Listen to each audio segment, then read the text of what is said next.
Welcome back to another episode of the PokeStop podcast. I'm your host, Zach Pro, as always, joined by my co-host, Thad Wayne. Thad, how are you doing today, brother? Doing pretty good. Just worked a lot today, and now I'm here to talk to you about how we're feeling post rotation. Yeah, it's a whole new world, you know? No more Vs, no more a lot of things. I mean, I feel like we could have an hour just listing all the things that are gone and like all the impact this format has seen. We are post the first technically the first event of the new format. We both went to the Full Grip Games, had a standard they did standard 3K on Saturday and GLC 1K on Sunday. We both did absolutely fantastic. I think you were the better one of us who went 2-2 drop. I went 1-3 Oh drop. yeah. I have realized Raging Bolt is no longer good. I don't understand how people are find if you find success with this format with Bolt. I just you just gotta go play the lottery. I'm gonna be honest. Like, it did not feel good at all.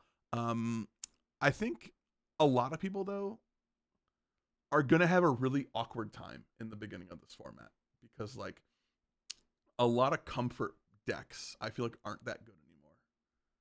As far as like Bolt, Miraidon, Roaring Moon, despite the propaganda you were trying to spread to the world. I think a lot of these like turbo decks that are like usually like a comfort for people are no longer that comfort pick, right? Like it's no longer like, oh, I can just play the turbo deck and usually win games because you just don't get to play the game. Yeah, no, I mean I can't disagree. I mean turbo decks aren't as turbo, and if they turbo, then you caught a good hand and good for you. Yeah. Um, yeah, I mean I'm with you. Yeah. I think honestly, we're also entering a new era where Noctowl is going to be a very, very important engine in a lot of decks. I feel like the top three decks I feel like right now are like Terrabox, Dragapult, and Bolt.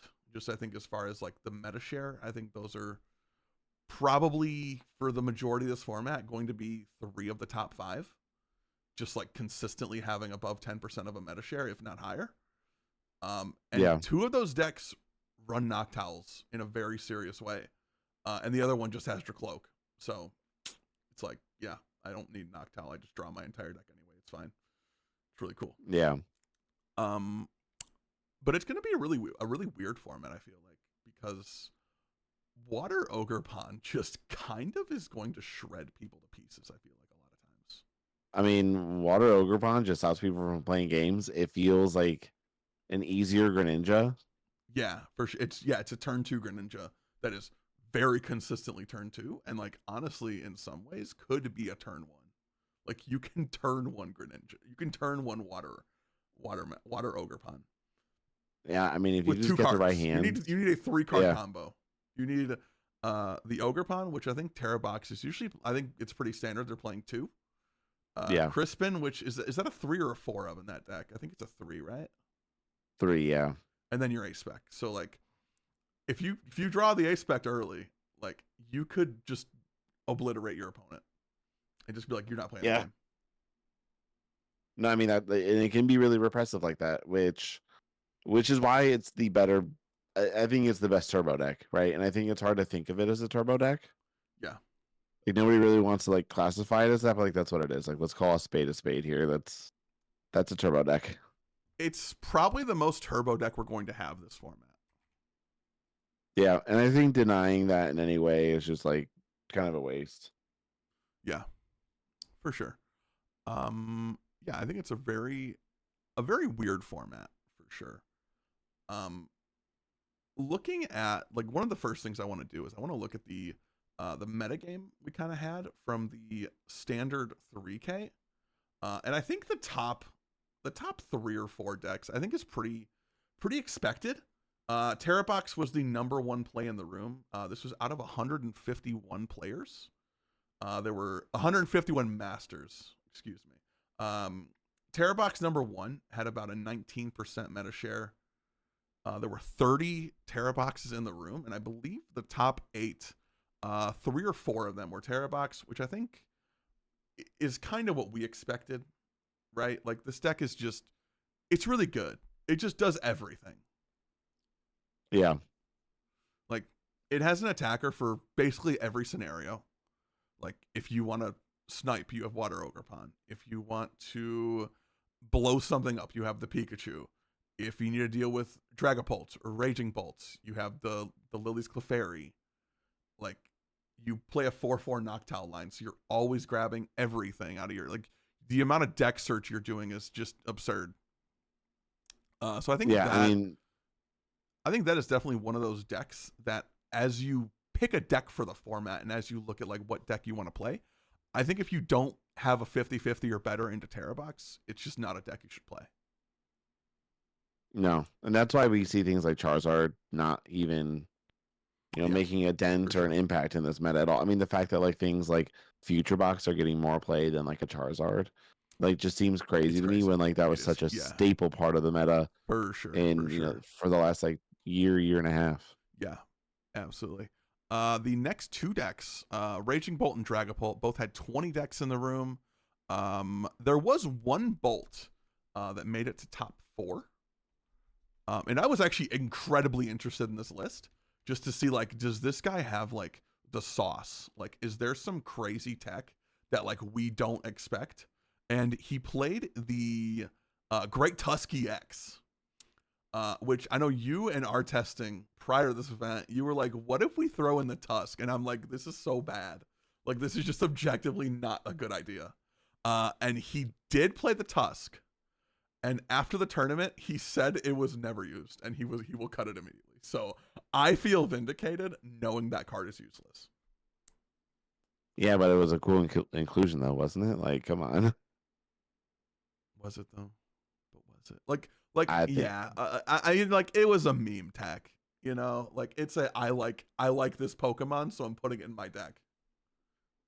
There's validity into walls. Sure. I want to get to walls in a second. I have such a soapbox I'm going to stand on when we get to walls in this meta, because holy crap. But before we get there, we have Dragapult, which did not do Classic. well. Had 20 decks, 12.5% meta share, and 0 made it into top 8. I believe there were a couple that bubbled out, and I think it was 6-2.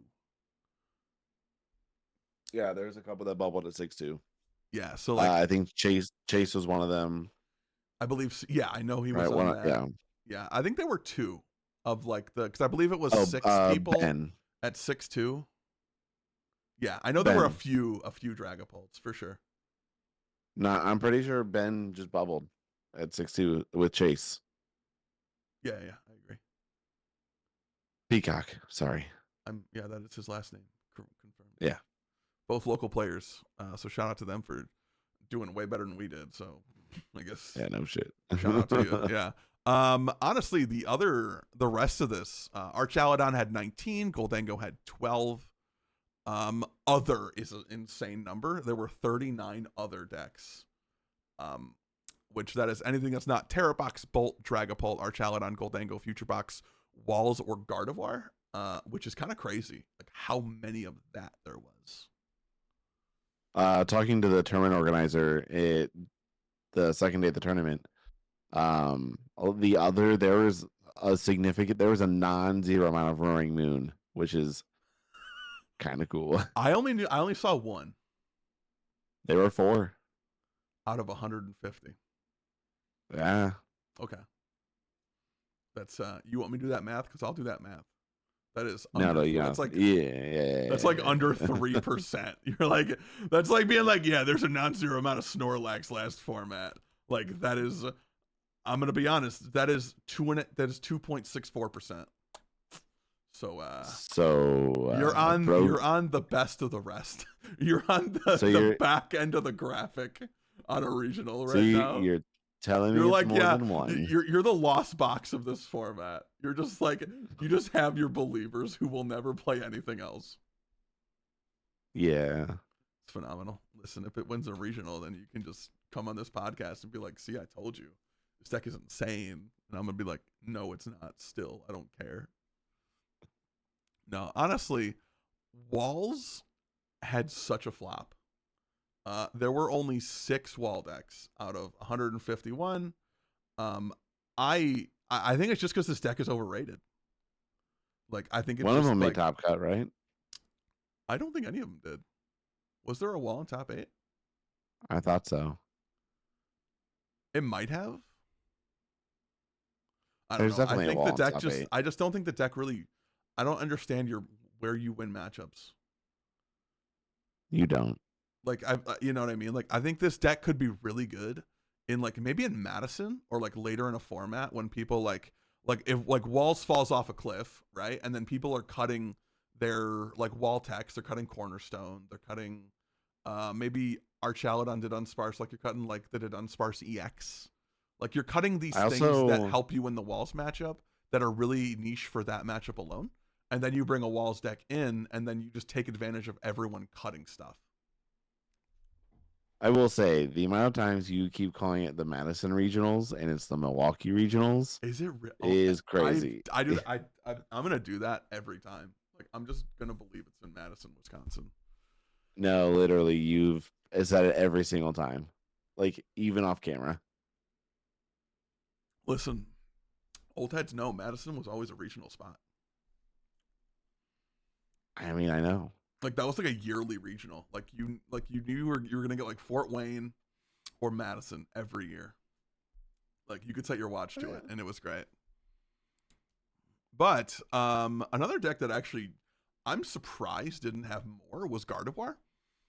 I just thought there'd be like a lot more believers in Gardevoir.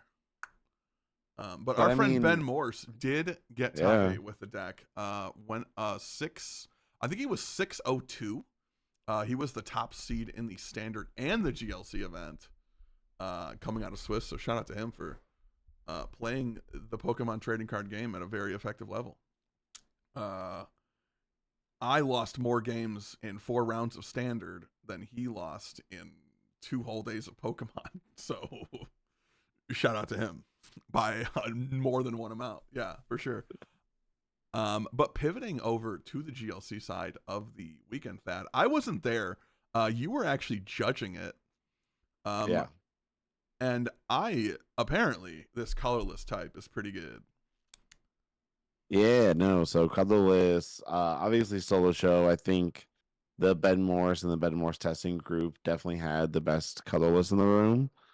Some of them just got unlucky and didn't get some of the draws they needed, but it's a testament to show that I think the majority of them, you had Tony, you had Dylan, they were all on the same, I believe, all very close, if not the exact same 60s.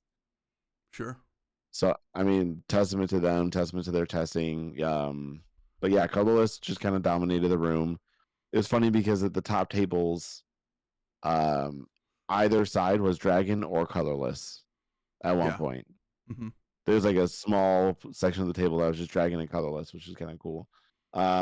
Psychic being at the top made sense to me.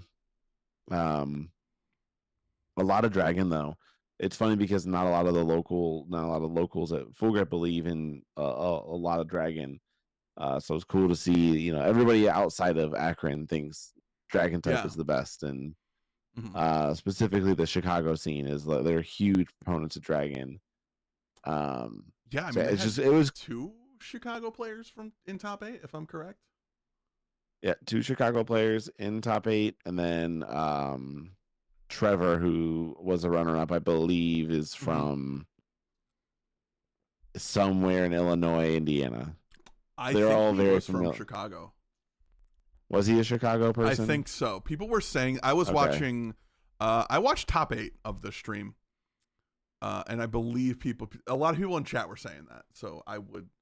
It was enough people to where I would believe I'm not being like baited by a Twitch chat. Yeah, I couldn't remember because he was in top. He was in the finals against JW in there. Um, it was the Astral Radiance release weekend. Okay. But he also he was in the finals that weekend too. He was second place against JW. Same type too, colorless. Yeah, I mean, colorless. Like from someone who is not a huge GLC person, like someone who I don't really follow it. Like I have GLC decks built, um, but I'm definitely not like following the format with any kind of regularity. But it really did seem like colorless before Journey Together was like a tier 1, tier 2 type, and then you add the hops package, and Yeah. like it just got so much better. Like it just made that over the top. To where I think there was a lot of speculation that like maybe it's time to update the ban list, and I feel like if I mean this deck obviously did really well. It won the event. It had I think 4 of the top 8 spots. It was a 25%, like a deck that had a 25% meta share, doubling that share in top 8. Like I think really does show just the power of that deck. Yeah, no, I mean it's absolutely broken. There's so much going on with it. Underrated type, I think, going into the tournament was water, in my opinion. Mm-hmm. And I mean, we got the new Waylord, which is really interesting. But you're now also having to go against an out prize race decks like colorless. So Ashen's list with the Articuno in it that could take 2 prizes Mm-hmm. for a knockout is pretty sick. That just really helps out the psychic matchups, which play a lot of low HP basics. For sure. But yeah, no, a lot of good innovation, a lot of really cool things coming out of it. I've peeped out a few lists that got posted. Yeah, no, super. It was super great tournament. The room was, buzzing every round. It was cool. Very cool. Yeah, it looked like I think if I remember correctly, it was 125 players, which I think is honestly more than I expected. If I'm being 100% honest, I thought they'd get around Yeah, 75 to maybe like it's somewhere like the 75 to 100 range. Like I definitely also Saturday, like a lot of people were just there. They were there mainly for GLC, and they were like, "Well, I already traveled, 6 hours to play GLC, so I might as well just play standard too, just because like I'm here, you know." yeah, And like yeah. yeah, So I so like mean, yeah, go ahead. no, go for it. Yeah, so like Oh obviously God. like a no, you're good. A format that is it is growing, right? Like I think it's a I think we've I mean I feel like we've had this conversation both off camera and on camera that like GLC is a very good format for like the more casual player. I think that like if you it's a much more affordable format, especially if you're like someone who has been playing for a while and you like I remember like when I started building GLC decks, like just going through my bulk from like Sun and Moon era and like XY era stuff, and I was like, how much are Guz Mahalas? And you were like, they're like $5 each. I was like, oh, I have 12. And I'm like, okay, I don't need to buy these anymore. And just like so many things like that are just like back when they were in like the standard format just were not that good that like No. GLC has just like made insane. Like I remember like I mean cards like Guz Mahalas, Cynthia and Caitlyn, cards that like were one ofs, two ofs at most that were like bulk cards are now like big money supporters. Yeah. I mean, Sun and Moon era just had some of the most powerful trainer cards that we saw, like specifically supporters. Just because we were sort of the game was transitioning into a very supporter heavy Yeah, for sure. format to even play the game. I mean, shit, you had formats that Lily was like your best draw supporter. Yeah. Yeah, it was crazy. So Like like, Sun and Moon for the majority of Sun and Moon, we had no discard draw 7 supporter. Like you were yeah, Cynthiaing and you were Lilying. And then towards the end of that, you started getting cards like Welder, Green's Exploration, the team up supporters, letting you do like more niche supporters, like less just splashable in any deck, but more like finding the right supporters for your deck. Whether it's like a card like Greens, maybe Guz Mahala, Cynthia or Caitlyn. Fava. Oh my god, don't even get me going on Fava. Holy crap. Lieutenant Surge's strategy, Lusamine. Yeah. God, I hate control decks. Oh my god, the hate runs deep. It runs so deep in my butt. It's like Yeah, to my but core. It's funny because like a lot of those supporters, like Lusamine, like were only control style. Only in You know, control. Yeah, the purpose of that card was to assist control in their strategy. But now yeah, for sure. Lusamine's just in decks to aggressively get back powerful stadiums. Like Yeah, it's actually an more aggressive recovery card. yeah, So like seeing that transition from like how it was played versus like how it is played. yeah, for sure. I'm kind of curious that because you're more of a GLC guy. Um, let's just say you have to ban something from colorless to Fan nerf art it. Tom. Fan Rotom. You think just fan or you think more than just fan? No, just fan. I Okay. because fan allows you to do something that no other type can do. And Yeah, that's never even been especially like in a format where setup is the only way you play the game. Like there's no like donking doesn't exist. Like just blowing someone off the board doesn't exist really. no. Like just having a Pokemon that just is triple nest ball. Turn one. Yeah, I mean it turns a nest ball or a quick ball into then several other types of balls. Yeah. I mean there's just so many. Nest ball, quick ball, Buddy buddy. ultra ball, buddy buddy poffin. I mean, there's so much. It's crazy.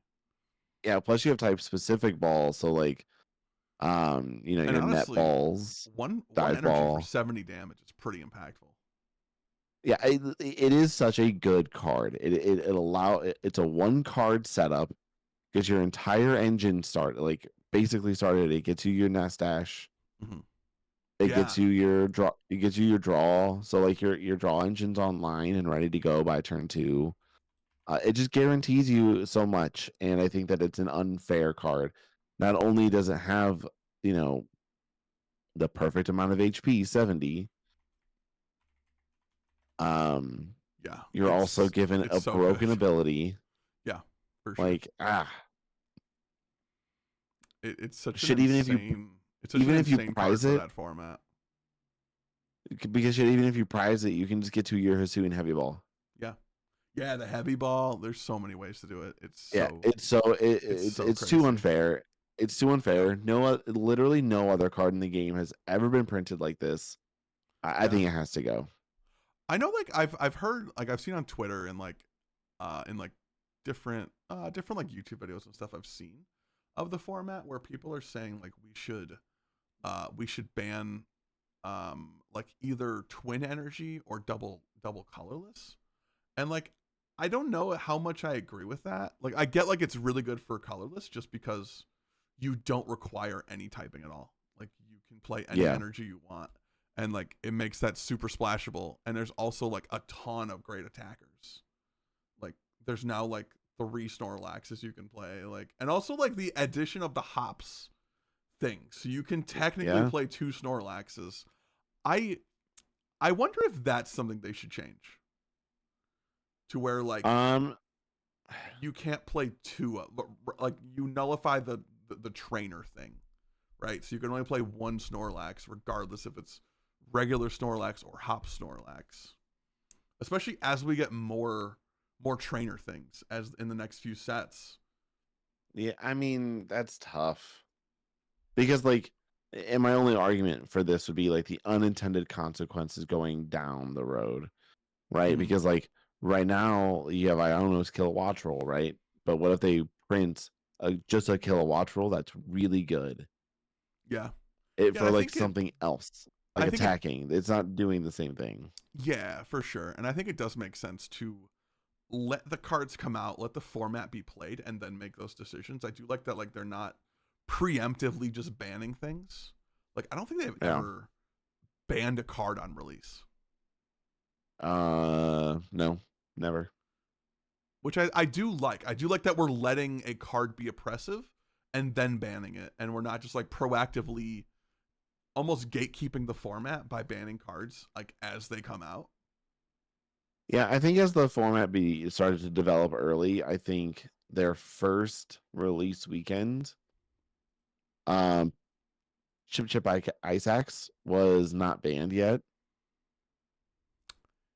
That was also, if I remember correct, like that was like very in the beginning of the format, before it was Yeah, no. really like really a This known. is I mean, Chip yeah, this is Isaac. like What was that? 20. That was Unbroken Bonds. 20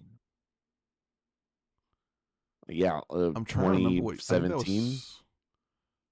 No, no. I think 2018, that was late Sun and Moon. I want to say 2018, 2019. 2019.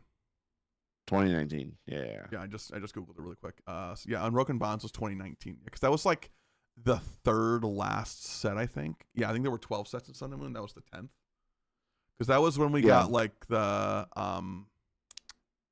what card was that? The Reshiram and Charizard tag team. It was in that set, Yeah. I believe. Yeah. I think that's when we got Welder. Shout out to the GOAT, my girl Welder. My God. Always doing the work. You know, letting Cephalons just ride that wave. Oh my God. Bring her back. That's gonna reprint. No, actually, it's not gonna reprint because then Charizard is gonna be absurd. Oh yeah. Like, holy crap. No, but I mean, I don't know. Yeah, I think honestly, and like also like let's see how this format develops for GLC, and like maybe it's a thing where it's really good right now, the same way like Terrabox is really good right now, but like maybe in a regional or two, or like as people play the format more. And it's definitely a lot harder for GLC just because there isn't a sanctioned tournament structure the way there is for standard. And really, like your only way to really play GLC is like at locals through like a grassroots system, or like the side event at a regional, which also like we don't really get a lot of information on either. So like you're kind of just like very Guessing. grassroots localized testing. Yeah, so it's like, if your local GLC players like really like colorless, or like really like dragon or water or whatever type it is, you might think that type is overpowered just because people are playing a lot of it. Yeah, I mean, I think that as they start playing the format out a little bit, I don't think it's going to be long, but I think it's got to be fan rotom. I don't Yeah, like the argument for the twin double colorless because that punishes a couple other types unintended as well. Namely grass control, um, darkness. for sure. Yeah, and you definitely don't want to So like negatively impact the format as a whole and give it like I almost worry about like people thinking you're overcorrecting like unnecessarily and not letting a format develop, and then I would be more worried about people leaving because you're over banning than under banning. Like I feel like people are gonna be like pretty forgiving for like leaving a card in longer than you maybe should have, versus like gatekeeping new cards. I mean, the only thing I'm gonna say is I just think that no matter what Mahone decides, everyone's gonna be mad at him anyway. Yeah, I mean it's definitely, I mean it's in any, I think in any community of any hobby, like it's always going to be a damned if you do, damned if you don't scenario. But I do like the idea of letting it develop, letting it be, and like trying to make the best objective decision, and just like it is what it is, kind of thing. But moving on, Thad, we have let's see, this podcast is coming out on April 4th. We have about a week before Atlanta Regional Championships, April 12th and 13th. The first Journey Together format, the first tournament in the Journey Together format, the first post rotation F block cards are gone, as we talked about earlier. No more V's, no more Sealstone, no more PokeStop. Rest in peace, my king, PokeStop. Oh my God. I'm gonna be honest. Best stadium of all time. If you say broken, if you say like BTS, I'm just gonna leave the podcast forever. Broken Time Space is really good. I'm leaving the podcast. This is my last one, y'all. It's been fun. We made it to 11, and then he ruined it. Everyone call Thad's workplace. If you know, you know. Ooh, can't canceled. No, I think that honestly, I think PokeStop is like probably the best card in the format of rotating cards. I will die on that hill. Yeah. No, I mean I Like just can't the disagree with most you. splashable card. And like you definitely can make arguments for like Sealstone, Luminion, Radiant Greninja, Radiant Charizard, but like just the overall impact and how many decks played Pokestop as a multiple card. And like even decks that didn't play Pokestop, there was always the do I hit the Pokestop in my deck that, like if I'm Lugia, do I risk it? And like if I hit an Archeops, then we're chilling. Like Bolt ran multiple Pokestop, Roaring Moon ran multiple Pokestops. There was even a Charizard list that won a regional that played Pokestop. Like it was just such an absurdly good card. But Yeah. those cards are gone, so we have to kind of find a new way to play a lot of these decks. And I think I speak for a lot of players when I say I don't know what to play right now. I've kind of gone through like Terrabox, Raging Bolt, Archaludon, Goldango, and I'm just like I think I'm like a lot of players where I just like nothing feels really good right now. Yeah. No, I mean nothing really does. I mean everything feels like you either lose hard to Dragapult or you lose hard to Terrabox, and if you play one of the two, you're just gonna lose hard to each other. Yeah, and like it's so weird too because like even as we saw in like the full grip meta thing where we had like almost 40% of the decks were other. Like and it's like do you play a deck that has like a bad matchup in like the ends Zoroark builds, which I think like for the most part until someone like really just finds a way to make that deck work. Like I think for the most part it's going to be a very low populate like a low played deck.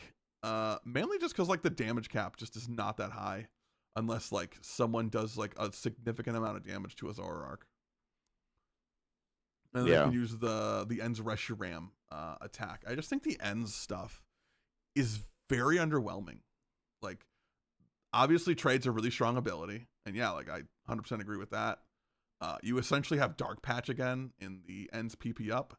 Best name for a card of all time for sure. I think we can all agree with that. But like just like the attackers just are kind of mid, right? Like you have like the They're most you're really never. doing is 170, which is like really bad. Just not an Yeah, I impactful mean, amount. yeah, you're never really getting there, you know? Yeah. Like, Yeah, I almost wonder if like ends like this Zoroark will just become a Zoroark and it's just a support Pokemon, right? It's just like almost like to Dunsparce. Like I'm only using this for the draw power. yeah, I just need to get through my deck as fast as humanly possible. So, like, Yeah, for sure. Yeah, yeah, so I I think mean, I'm that'll not really be. big. Go ahead. What? I'm not really big on a lot of like the trainer stuff obviously is not very good.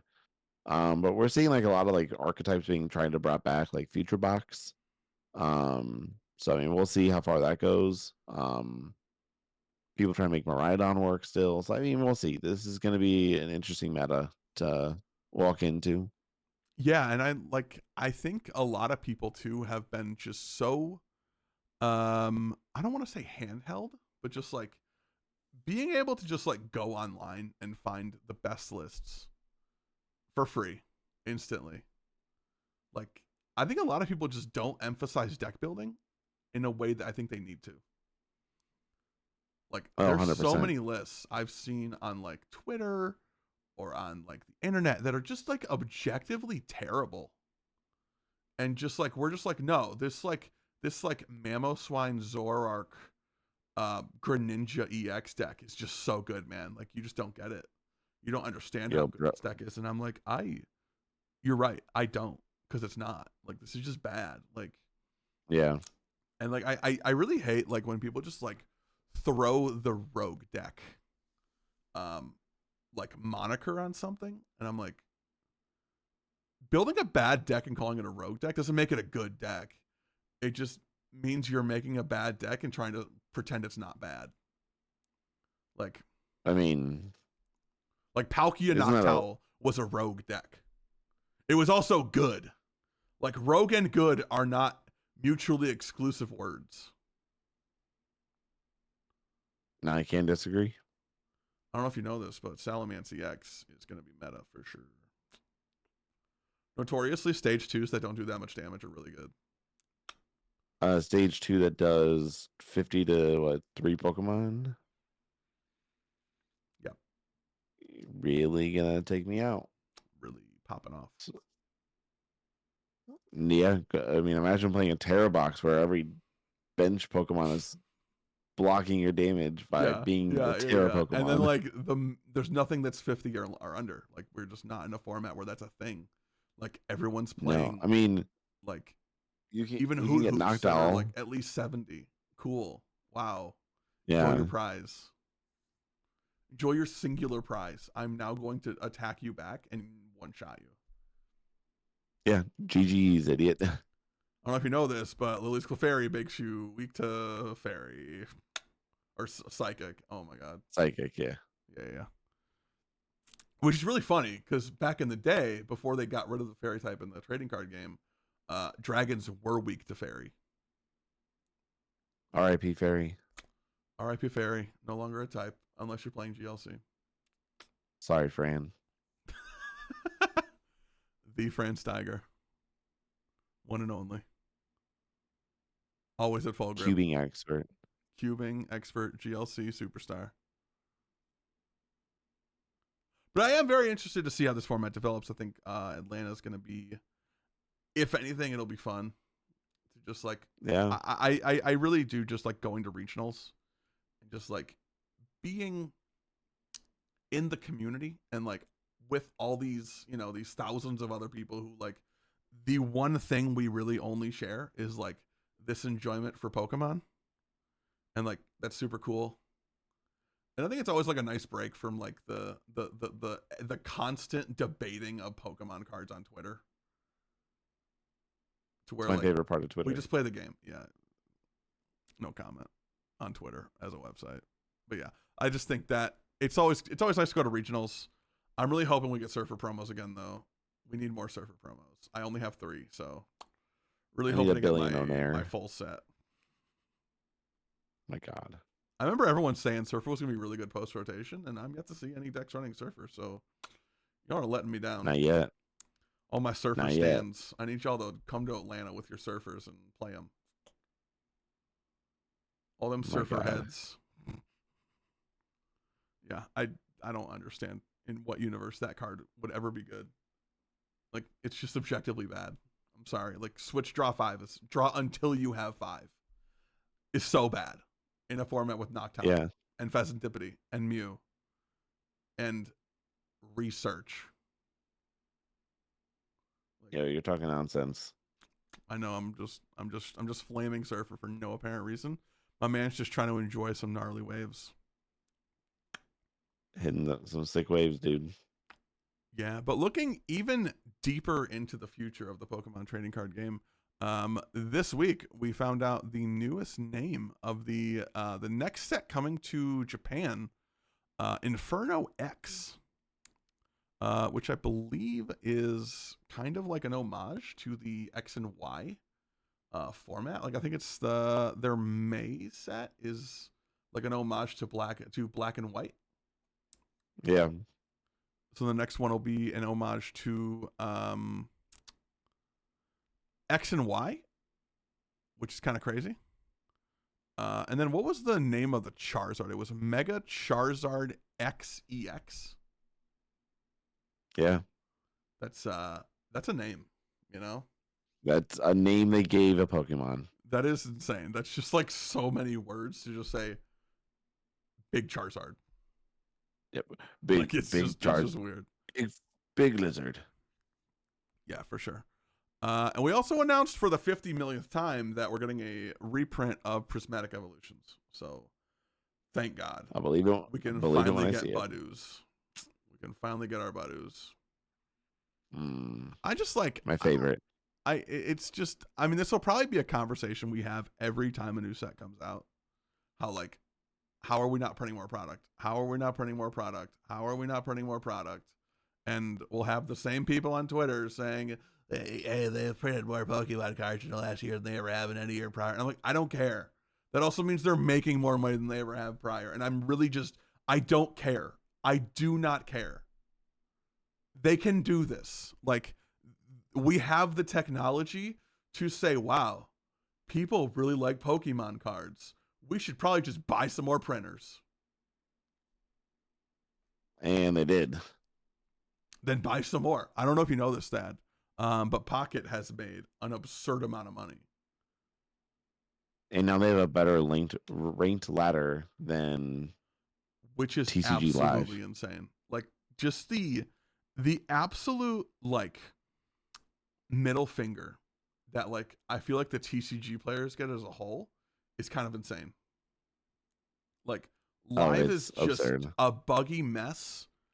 Pocket is getting these things we've been asking for years, and this game has been out for less than 6 months, right? It came out in November, or it came out like the end of. It was like right before Halloween, right? It was like October 30th or something, I think.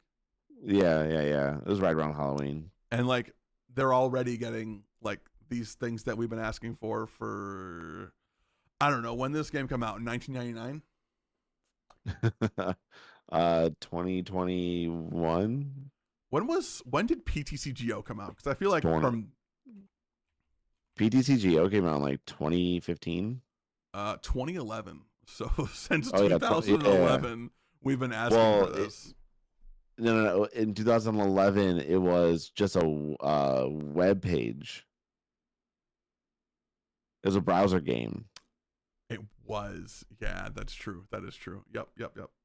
Yeah, it was a browser game when it first came out, and then it transitioned to what we know as the application TCG Online, I think in like 2013 or 2014. It is so frustrating. Oh my God. Just like, and they know we want this. Like, there's no way you don't realize this. That like, wow, these players really want a ranked ladder that isn't bad. Ooh, but what if we gave them a bad ranked ladder? That'd be cool. That'd be really rad. Seems good. Or like, I don't know, new formats or old formats, or let us choose the format we can play. Even if it's just like private matches. So like, hey, I want to play GLC against you, Thad. Let's play GLC because we're in a private match, so there's no format restrictions. Because it's a private match, so like, who cares? There's no ranked rep at risk here. Like, what are we doing? Why would we do that? That would make way too much sense. If we did that, things would be incredibly unfair. Everything is already unfair, so yeah. Can't wait. Yeah, it's great. I'm excited to see everyone's Enzoric lists in Atlanta. I think it's going to be such a great deck, and everyone should play it. It's clearly the best deck in the format, so I think the sooner we realize that, the better off we'll be. Oh my God. Sense the sarcasm in my voice, please. No, but I am very excited for Atlanta, and then for the Milwaukee regionals in Madison, Wisconsin. There you go. Milwaukee. That will be really cool. We also got the last thing I really want to talk about very briefly. We got the new League Cup playmats, and I don't know anyone who just thinks they're okay. I feel like you either think they're the best playmats of all time, or they're the worst playmats of all time. I think they're fine. I'm into them. I don't know. There's definitely been worse playmats for League Cups. If you need It's very true. Any kind of evidence to that, look at the Lapras playmat. That was really bad. Broken. You're right. It was broken because it was so bad. They broke the playmat with bad design. I don't know. I liked the old playmats from like, I thought Sun and Moon playmats were like S tier playmats. Oh yeah. Like Sun and Moon, like regional playmats were so good. Like it was actual artwork. It wasn't just like pack art expanded. Like it was all new artwork that was like on these playmats, and like the quality was really nice. I feel like the quality from like Sun and Moon, when I stopped playing previously and came back in Scarlet and Violet, I feel like the quality is just way lower. Maybe it's me. Maybe it's Yeah, like old head boomer unk moment. I don't know. I'm just not a fan of the new playmats. yeah. I mean, I have no serious opinion on it. I just know that the team challenge one that I have is one of my favorites, and I'm never gonna let it go. I'll never even use it.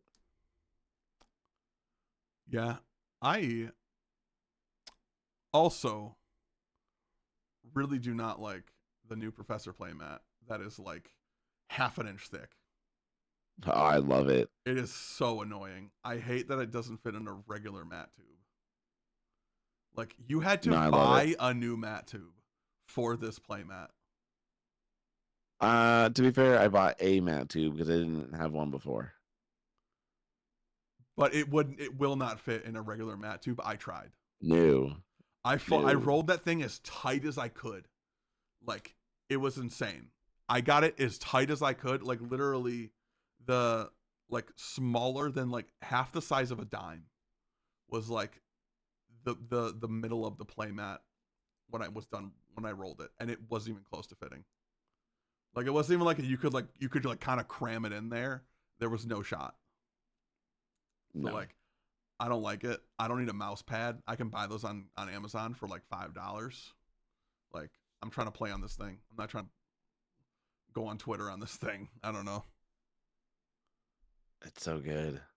I love the thickness.